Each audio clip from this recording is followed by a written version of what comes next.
Pilipinas, you're watching PGT Exclusives! At huwag kakalimutang gamitin ang ating official hashtag for today. Kasama niyo pa rin Wise Estabilio. At Lorraine Galvez. At ngayon naman ay i-welcome na natin Jessie J! Wow, bro, congratulations! Congratulations! Yes, anong Thank you po, pakiramdam na ikaw ay nakuha ng 4 na yes mula sa ating mga judges? First po, nagpapasalamat po kay Lord, syempre. Lalo na sa mga naging inspirasyon ko, yung pamilya ko. Pero yung in-expect ko po na performance is naibigay ko po ng maayos at tama po. At yun po yung dahilan kung bakit nagsisikap ako para ma-appreciate ng ibang tao yung ginagawa ko. Grabe Yun yung performance mo, no? Talagang kabisado mo yung ganun na genre. Nakita ko pa ngayon, tumambling kang ganun. Tapos parang sabi ko, hala, nagsa-slow mo siya. Ang galing! Ang galing! Ilang years mo na ba itong ginagawa?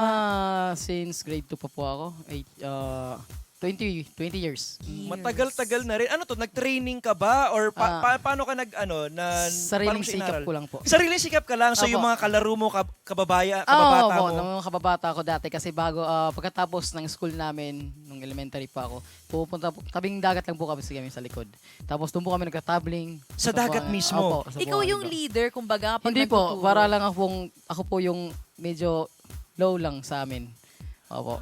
Low-key, pero nasa Nasa Pilipinas PGT. Got Talent ka na ngayon. Thank you po. Oo. Diba? Ang galing nung ginawa mo. Congratulations. Kahit yung mga tao sa studio, amazed na amazed sa ginawa mo. Yung pagkatumbling mo ng dire-diretso. Ano sa tingin mo yung papakita mo pa sa next round? Iikutin mo na ba yung buong ABS?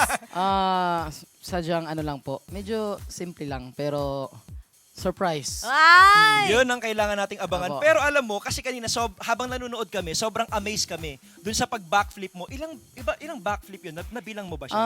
I think hindi ko na iniisip kung ilan. Ang importante is po malagpasan ko po yung ginagawa ko.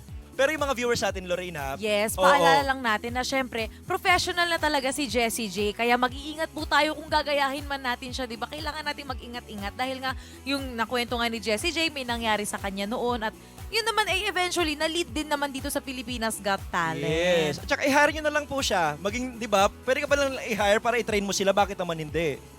Pwede din po. Parang Pwede din ayaw po. mo Actually, naman. sa Surigao po, isa po akong instructor po as a dance coach po. Tapos, isa Zumba instructor po. Zumba Yes, po. instructor! Yes, di ba kapag- Tao po sa amin kasi pinagkakatiwalaan po ako pagdating po sa Zumba. Yes, oo. Pero ito naman, ano ang pakiramdam mo? Ikaw ay pasok na sa next round ng competition. Ano yung mas lamang ngayon? Kaba or masaya? Tumbling niya, yun mas lamang. Ano po, masaya na may kaba kasi iniisip ko agad yung next round ko po. Kasi gusto ko po paghandaan po talaga lahat ng mga kalaban ko. Pero Yes. kanina kasi Lorraine, sabi niya, parang nagpo-propose ka kay Miss Uge. Ah. Nasabi mo na wala kasi yung bato ng singsing niya, papalitan mo. Bakit mo nasabi yun? Wala lang. Gusto ko lang na makuha yung attention niya. Age doesn't matter. Yes! Kumbaga, Ah. tinake niya na yung chance, andyan na siya sa stage eh, di Totoo. ba? Kanina nung umpisa, si Catherine yung napansin ko pero and the end sa after performance ko nagbago na. Puro na naka berde yung nakikita ko. Si Miss Eugene na talaga yung focus niya. Yun na talaga yung focus mo. Pero once again, congratulations sa'yo. May message ka ba para naman sa iyong pamilya at kung yung mga taong pinagdededicatean mo ng act mo kanina? Una-una sa lahat, inaalay ko po yung performance ko kanina sa mga anak ko at sa pamilya ko, syempre. At sa mga taong sumusuporta sa akin, lalo-lalo na sa mga basher ko dyan sa Surigao. Yun lang po, and mahal na mahal ko po kayo. Yes! Congratulations once again, Jessie J!